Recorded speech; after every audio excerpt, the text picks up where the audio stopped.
Test ക്രിക്കറ്റിന്റെ ചരിത്രത്തിലെ തന്നെ മനോഹരമായ ഒരു വിജയമാണ് കഴിഞ്ഞ ദിവസം ഇന്ത്യ ഓവൽ ടെസ്റ്റിൽ നേടിയത്. 6 റൺസിന്റെ വിജയം സ്വന്തമാക്കിയാണ് ഇംഗ്ലണ്ടിനെതിരായ പരമ്പര ഇന്ത്യ സമനിലയിലാക്കിയത്. ഇന്ത്യ ഉയർത്തിയ 374 റൺസ് എന്ന ലക്ഷ്യം പിന്തുടർന്ന ഇംഗ്ലണ്ടിനെ 367 റൺസിന് ഓൾ ഔട്ടാക്കി ഇന്ത്യൻ ടീം വിജയം പിടിച്ചെടുക്കുകയായിരുന്നു. അവസാന ദിവസം 4 വിക്കറ്റ് കയ്യിലിരിക്കെ 35 റൺസ് മാത്രം വേണ്ടിയിരുന്ന ഇംഗ്ലണ്ടിന് 28 റൺസ് നേടാനേ സാധിച്ചുള്ളൂ. 5 വിക്കറ്റ് നേടിയ മുഹമ്മദ് സിറാജ്, 4 വിക്കറ്റ് നേടിയ പ്രസീദ് കൃഷ്ണ എന്നിവരുടെ തീപാറുന്ന ബൌളിംഗാണ് ഇന്ത്യക്ക് വിജയം സമ്മാനിച്ചത്. ഇന്ത്യയിൽ മടങ്ങിയെത്തിയ കളിക്കാർ ഇപ്പോൾ സ്വീകരണം കൊണ്ട് വീർപ്പ് മുട്ടിക്കുകയാണ് ഇന്ത്യൻ ആരാധകർ. എന്നാൽ ഈ വിജയത്തിന് പിന്നാലെ ഇന്ത്യൻ ടീമിനെതിരെ ഗുരുതരമായ ഒരു ആരോപണം ഉന്നയിച്ചിരിക്കുകയാണ് പാകിസ്ഥാന്റെ മുൻ ഫാസ്റ്റ് ബൗളർ ഷബീർ അഹമ്മദ്. ഓവലിൽ വിജയിക്കാൻ ഇന്ത്യൻ ടീം ബോളിൽ കൃത്രിമം കാണിച്ചെന്ന് അവകാശപ്പെട്ടുകൊണ്ടാണ് ഷബീർ അഹമ്മദ് ഇപ്പോൾ രംഗത്ത് വന്നിരിക്കുന്നത്. ഇന്ത്യ പന്തിൽ പുരട്ടാനായി വാസലിൻ ഉപയോഗിച്ചെന്നും 80 ഓവറിന് ശേഷവും ആ പന്ത് പുതിയതുപോലെ നിലനിൽക്കാൻ കാരണം ഈ പെട്രോളിയം ജെല്ലിയാണെന്നും ഷബീർ അഹമ്മദ് ആരോപിക്കുന്നു. എക്സിലെ ഒരു പോസ്റ്റോടെയാണ് പാകിസ്ഥാൻ മുൻ താരമായ ഷബീർ ഓവൽ ടെസ്റ്റിലെ പന്തിന്റെ കാര്യത്തിൽ ഇങ്ങനെ സംശയം പ്രകടിപ്പിച്ചത്. ഇന്ത്യ പന്തിൽ വാസലിൻ ഉപയോഗിച്ചതായി ഞാൻ കരുതുന്നു. 80 ഓവറുകൾക്ക് ശേഷവും പന്ത് പുതിയതുപോലെ നന്നായി തിളങ്ങുന്നുണ്ടായിരുന്നു. അതുകൊണ്ട് പരിശോധനയ്ക്കായി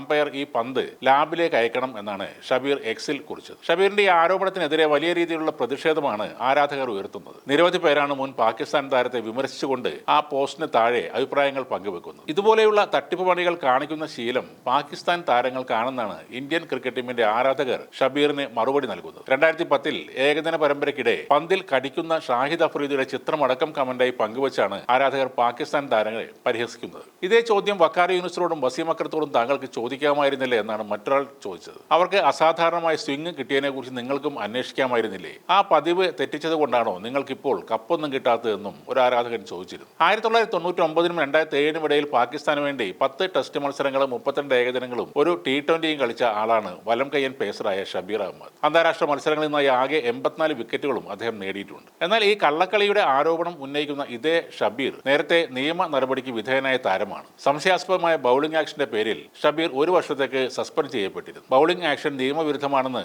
യൂണിവേഴ്സിറ്റി ഓഫ് വെസ്റ്റേൺ ഓസ്ട്രേലിയ കണ്ടെത്തിയിരുന്നു. തുടർന്ന് 12 മാസത്തേക്ക് അന്താരാഷ്ട്ര മത്സരങ്ങളിൽ നിന്ന് അദ്ദേഹത്തെ വിലക്കുകയും ചെയ്തു. ഈ വിലക്ക് നേരിടുന്ന ആദ്യ ബൗളറായിരുന്നു അദ്ദേഹം. 2006 ഡിസംബറിലാണ് ഈ വിലക്ക് നീക്കിയത്. പിന്നീട് ഇയാൾ ഇന്ത്യൻ ക്രിക്കറ്റ് ലീഗിൽ ചേർന്ന് ചെന്നൈ സൂപ്പർ സ്റ്റാർസിന് വേണ്ടി കളിച്ചിരുന്നു. ICLന്റെ ഫൈനലിൽ ചെന്നൈക്ക് വേണ്ടി ഹാട്രിക് നേടി ഇയാൾ തിളങ്ങുകയും ചെയ്തിരുന്നു. ഇപ്പോൾ അദ്ദേഹത്തിന്റെ പ്രശ്നം ഒന്നുകിൽ ഒരു പാകിസ്ഥാൻ പൗരൻ എന്ന നിലയിൽ പരമ്പരാഗത വൈരികളായി ഇന്ത്യയോടുള്ള വിരോധമാകാം, അല്ലെങ്കിൽ ഇന്ത്യൻ ക്രിക്കറ്റ് താരങ്ങൾക്ക് ലഭിക്കുന്ന പണം കണ്ട് അസൂയ തോന്നുന്നതുമാകാം. അതുകൊണ്ട് തന്നെയാണ് ഇന്ത്യയുടെ വിജയത്തിൽ ഇംഗ്ലണ്ട് താരങ്ങൾക്ക് പോലുമില്ലാത്ത വെറുപ്പും വിദ്വേഷവും ഇയാൾ പ്രകടമാക്കുന്നത്.